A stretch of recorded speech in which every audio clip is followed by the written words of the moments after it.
internet friends or foes. I'm Kiki and I am an imperfect ally.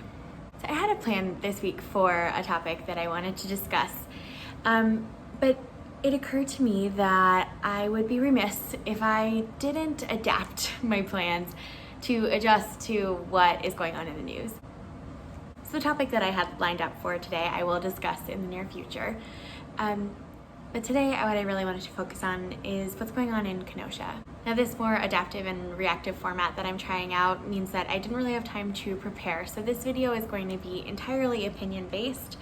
I don't necessarily have academic resources to back up my assertions in this video, but it's something that I do really want to discuss. Now it may end up coming in a shorter format, but we'll see about that because I've been known to ramble. So Kenosha. It's a really sad and unfortunate situation, and my newsfeed and Twitter feed and Instagram are just flooded with content about all of the horrible things that have happened in that area in the past couple of weeks.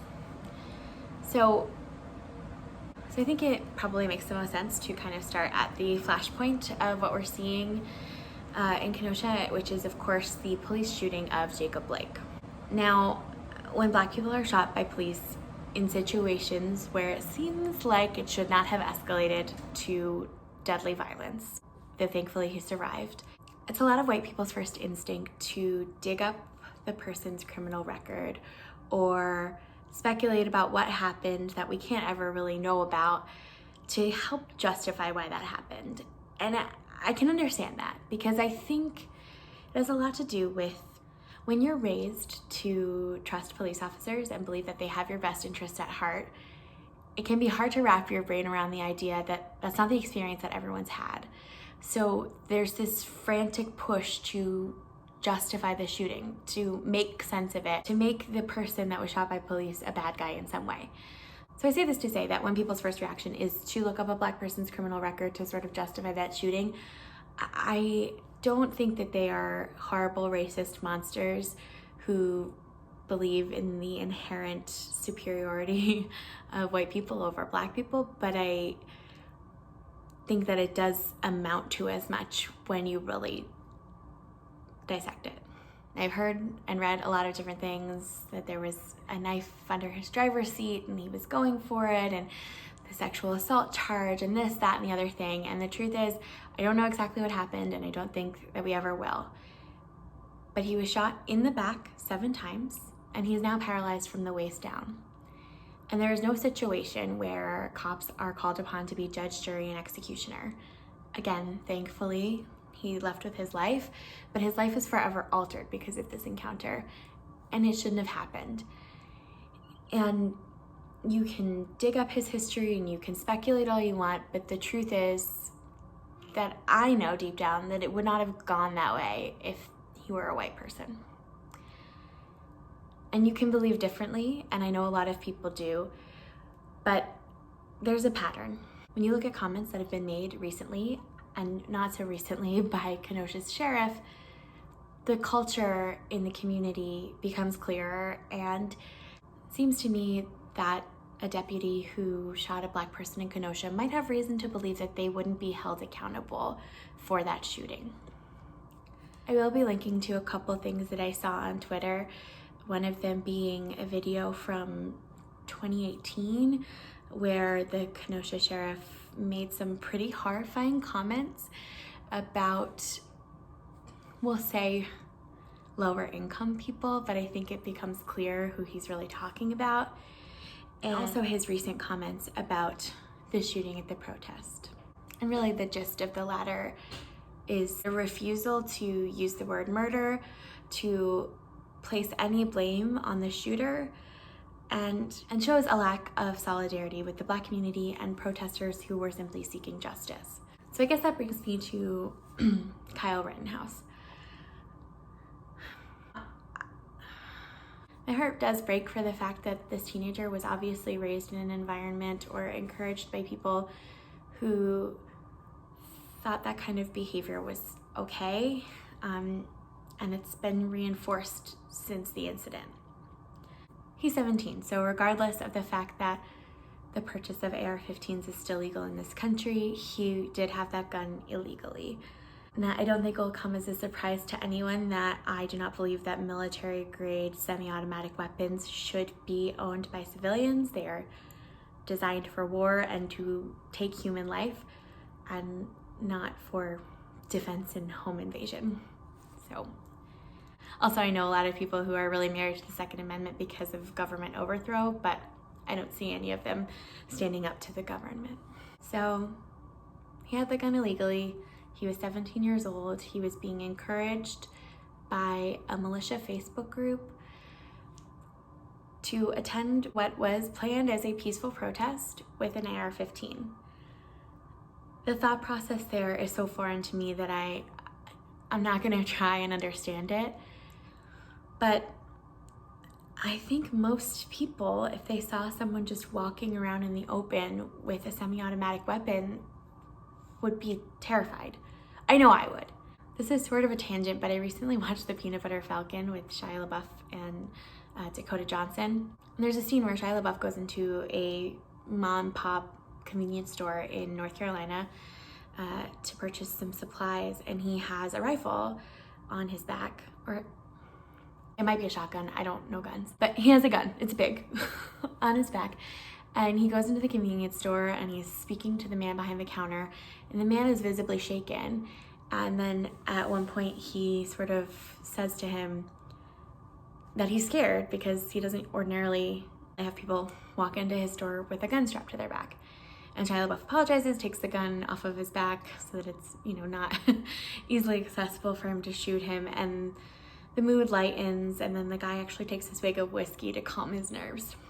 My point being that even in the Deep South, this man felt on edge when a stranger walked into his shop with a weapon. So I've seen and heard a lot of people assert that Kyle Rittenhouse was acting in self-defense. Again, I don't know that we'll ever really know the exact order of events, but from what I've read, he had already shot someone in the head with the AR-15 when Anthony Huber, the second victim, came at him with his skateboard to try to get the gun out of his hand. And to cry self-defense when someone brings a skateboard to an AR-15 fight seems bananas to me. Obviously, Anthony Huber was not capable or planning to use deadly force on Kyle Rittenhouse. He was trying to protect the other protesters and make them feel safer and more comfortable by removing the gun from him. And he paid for that action with his life.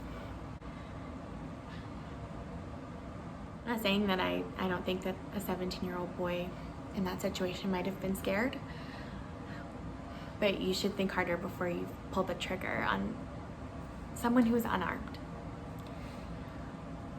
Then I know he also shot someone in the elbow. The exact order of those events and the inciting incident, I don't know that we'll ever fully know. But what I have also read is that Kyle Rittenhouse approached the cops with his hands on his head and claimed that he shot someone, and he was told to flee the scene. And I understand that there are a lot of police officers that feel like they're living in really scary times and appreciated the presence of civilian militia at the protest to, I don't know, protect them. But the truth is that they have guns, and now the militia also has guns, and the protesters don't have guns. So it just becomes incredibly lopsided and scary. Now, I don't know what's going on with the extradition. I know there was some weird delay with it, and I know that there are a lot of people who are lauding him as a hero and saying that he shouldn't be arrested because he acted in self-defense. And as I've made clear, I think that's crap. I also recently came across some video of the president speaking in a way that was very reminiscent of his response to what happened in Charlottesville a couple of years ago. His unwillingness to align with the Black community or to support citizens' right to protest It's consistently shocking and upsetting to me. This kid murdered 2 people, and whether or not he felt like he was acting in self-defense, it wouldn't have happened if he didn't feel empowered to go walking around in a public space with a semi-automatic weapon, and it shouldn't be allowed. I do plan to address my feelings on gun control in a more specific way in the near future. But I just don't think that AR-15s or AK-47s or anything like that has any place in society. I also saw some disturbing tweets. Someone said that they wanted Kyle Rittenhouse to be their bodyguard, and then Ann Coulter responded that she wants him to be her president. So I'm seeing some really alarming things on the internet and some very upsetting responses to what I thought would be a really clear-cut situation. I'm going to link to some of the tweets and videos that I referenced in this video to just help give some context for what I'm responding to. But again, this video is really based in my opinion alone. I also think it's kind of important to say, though it might be semi-unrelated, that when I say or hashtag Black Lives Matter, I'm asserting that Black Lives Matter. There is no one nonprofit organization, no one leadership team, no one person that represents this entire movement. It is a slogan that is necessary in these times because for too long, Black lives have been treated as if they don't matter. So I've seen some upsetting things trying to discredit prominent members of the movement and I guess try to lump everyone in together with any sort of mistake that anyone has ever made that's a part of the Black Lives Matter movement. But I will never denounce the phrase. I will never stop saying it because I'm just stating a fact. Black lives matter. And until we stop treating them as if they don't, then we have to keep saying it. So, I don't know. That's all I have to say about that. I have found myself in conversations with people who are sort of on both sides of the coin on the situation in Kenosha, and so I'm trying to be as diplomatic as I can in this present moment. But if you ask me, shooting someone in the back 7 times is not self-defense, nor is shooting someone in the chest with an AR-15 when they knock you down with their skateboard. And when these tragedies happen and you are just grasping at straws to find a way to justify the killing, rather than looking at the people who did it and think, maybe they did something wrong, then I think you need a little perspective. Take a step back and really consider whether or not any of that was justified. So I know this was maybe a little disjointed and rambly today. I have spoken about this issue more broadly before in a more organized and academically researched way. So check them out. And when you're having conversations with your loved ones about this issue, just try to remember that everybody involved has a desire to be a good person, has a desire to better society, and they just have a different perspective on it than you do. So I guess try your hardest not to scream at your loved ones or call them racists, because they don't think they are, probably, or maybe they know they are, I don't know. It's really an unfortunate space that we're finding ourselves in these days, and I have hope that things will improve in the near future. Don't forget to get involved. It is your civic duty to vote and to stay informed about the issues. So I hope that you seek out additional resources other than just the tweets and videos and my videos.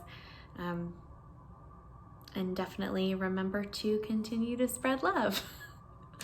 And I'll talk to you real soon.